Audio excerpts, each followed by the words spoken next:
7 en punto de la mañana, así se ve la Basílica Menor de Nuestra Señora del Rosario de Chiquinquirá, la casa de la Chinita a esta hora. Y que la Virgen nos acompañe a todos sin duda alguna, que nos derrame todas sus bendiciones sobre todos los venezolanos. Ya está con nosotros Carlos Andrés Michelangeli, diputado de la Mesa de la Unidad Democrática ante el Parlamento de nuestro país, y vamos a iniciar de inmediato la conversación, diputado, porque son muchos temas. Bienvenido. Sí.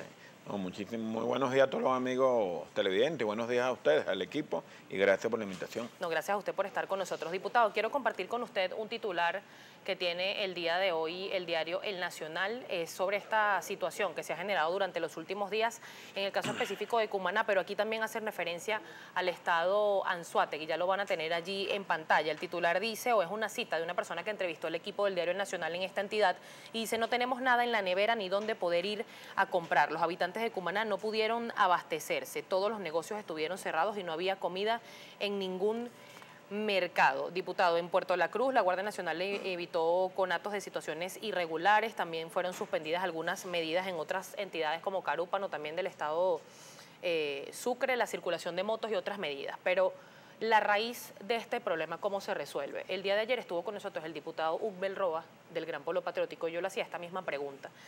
La diatriba política sigue consumiendo las decisiones tanto del Ejecutivo como de la Asamblea Nacional. Mientras esto pasa, es el ciudadano común el que está haciendo colas, el que está pasando necesidades porque no consigue los productos.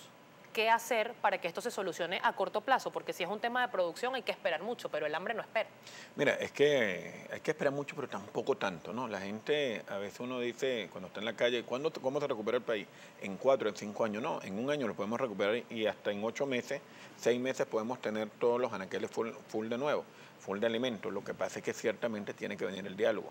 Y ese diálogo, esa convivencia tiene que venir, pero con la verdad. Yo vi el programa con el diputado y me quedé sorprendido cómo le mienten a la gente. El diálogo tiene que empezar por hablarle con la verdad a la gente. El diálogo tiene que empezar por entender el gobierno que la gente, no nada más el ciudadano común, todos tenemos ahorita una crisis bien grande, que todo el pueblo venezolano tiene hambre, que lamentablemente los CLAP técnicamente no son viables. ¿Por qué? Somos 30 millones de habitantes. Sácalo por ahí, 30 millones de habitantes. El promedio de un venezolano es comerse 1 kilo de alimentos diarios. ¿Cuántas toneladas necesitamos? ¿Cuántos kilos necesitamos para alimentar a 30 millones de habitantes? Ese alimento no está ni en puerto, ni está en almacenes guardados, o sea, en inventario. No hay esa cantidad de alimentos. Entonces es una oferta engañosa. Claro que es una oferta engañosa.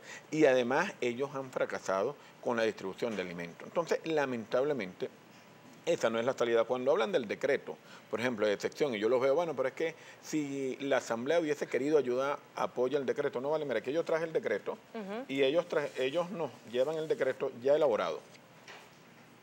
Y cuando uno chequea el decreto, ¿qué es lo que dice el decreto? Más poder para el Ejecutivo. ¿Es que acaso no han tenido 17 años todo el poder? O sea, ellos aquí en el decreto, ellos vienen y, bueno, nos piden la facultad, que la Asamblea le dé la facultad para que ellos sigan expropiando, para que ellos sigan interviniendo a la industria privada. Es que no le ha bastado 17 años para buscar la solución a los problemas.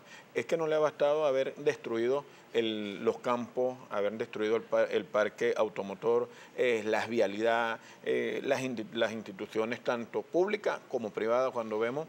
Entonces, esto es lo que debemos llamar a la reflexión. Diputado, usted habla de decir la verdad, pero ¿se asume o hay voluntad de asumir por parte del Gobierno Nacional la cuota de responsabilidad que tendría por esta crisis? Esto se lo pregunto porque, por ejemplo, ha habido declaraciones de la canciller de nuestro país asegurando que en Venezuela hay alimentos para abastecer 3 países. Vemos a Bernardo Álvarez, que es el representante de nuestro país ante la Organización de Estados Americanos, decir que no se puede decretar crisis humanitaria porque no hay tal crisis. Entonces, ¿cómo lograr ese punto medio de que se admita la responsabilidad y que se pueda arrancar en un diálogo cierto y real, además? Tú lo estás diciendo tú, no hay porque ellos no quieren. Por eso te digo. Entonces, ¿cómo se puede creer que puede haber un diálogo? Bueno, porque ya la crisis, yo creo que la presión al gobierno, el gobierno tiene que reflexionar y empezar a hablar con la verdad. Cuando tú me dices, mira, Carlos Andrés, el diálogo es importante, claro. La política, el diálogo es la esencia de la política, pero ese diálogo tiene que empezar por decir la verdad. Lo que está pasando en el oriente del país, donde nace el sol, en Cumaná, en Carúpano, lo que está pasando en Puerto La Cruz, lo que está pasando en Barcelona, es hambre que hay. Directivos del PSUV, señor presidente Maduro, es hambre, no hay comida. Y cuando se consigue la comida no hay un bolsillo, no hay un salario en Venezuela, ni de la empresa privada ni de la empresa pública que aguante esta inflación. Esa es la verdad y eso es lo que está pasando. Hay desespero. Que si estamos de acuerdo con los actos vandálicos, no estamos de acuerdo con los actos vandálicos, no estamos de acuerdo con el saqueo tampoco, pero tienen que entender que la gente está pasando trabajo.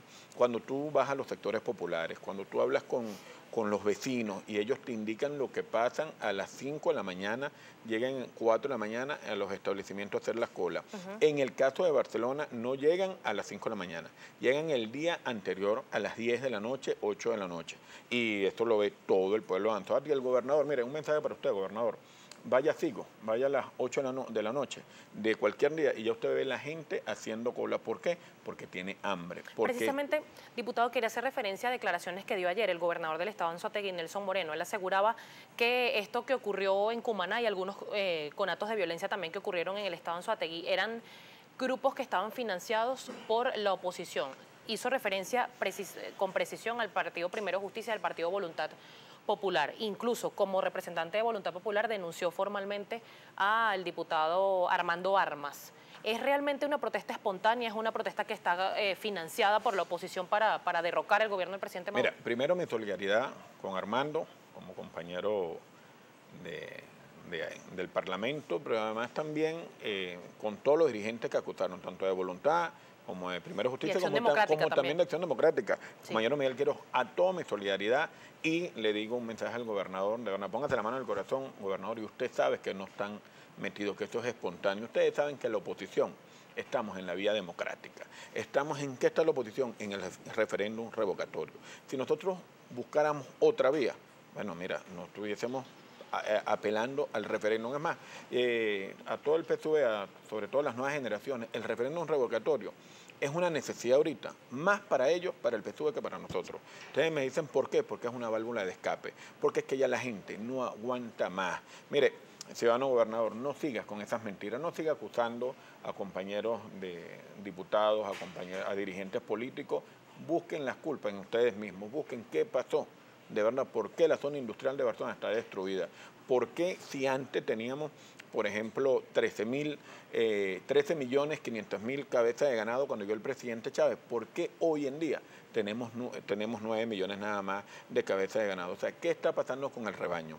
¿Qué está pasando realmente con la producción de maíz, de arroz, de grano? ¿Por qué si antes, en el 98, cuando llegaron ustedes con esta revolución, con estos cambios que querían, por ejemplo, las divisas que teníamos, siempre hemos sido la mayoría del petróleo, ciertamente, pero era un 70% de la renta petrolera, los ingresos en divisas al país. Hoy en día son de un 94-95% lo que se percibe por la renta petrolera. O sea, no se exporta más nada. Antes se exportaba un 30% de las divisas del país. ¿Qué exportábamos? Exportábamos caraotas, las caraotas y otros granos más. Hoy en día nada, cuando vamos a las empresas básicas de Guayana totalmente destruidas. Esa es una realidad y ustedes, el diálogo, tienen que empezar por reconocer cómo está la crisis en el país y cómo vamos a hacer para solventarla. Si no, el venezolano no sabe cómo está la crisis del país, si el Banco Central de Venezuela no empieza a ser transparente, no empieza a hablar de cifras, si usted, amigo que nos está viendo ahí, no entiende la crisis que tiene el país. O sea, por ejemplo, mira, ¿cómo está la crisis? Bueno, vamos a ver cuánto tenemos en ahorro. Vamos a ver cuáles son las reservas internacionales que tenemos nosotros. Tenemos que empezar por ahí. Ciertamente, Venezuela es el único país en el mundo donde la mayor cantidad de reservas la tiene en oro. Entonces, bueno, ven acá y eso que hicimos, ese oro que dimos en garantía, esa venta de oro que hicimos, ¿dónde está? ¿Por qué no le decimos a la gente cuánto vendimos en oro? Es bueno recordar que el 80% de nuestras reservas es en oro. Diputado, precisamente fue rechazado también por la Asamblea Nacional lo que sería la explotación de este arco minero. Según el Gobierno Nacional, es necesario en este momento precisamente para paliar esta crisis que en materia de divisas se está generando. Pero eso vamos a hablar al regreso de esta pausa comercial. ¿Tiene cuenta en Twitter, diputado? Sí. ¿Cuál es? @sea Michelangelo. @CA Michelangeli, de Carlos Andrés Michelangeli, y @primera página su vía de contacto con nosotros si quiere preguntarle cualquier cosa al diputado.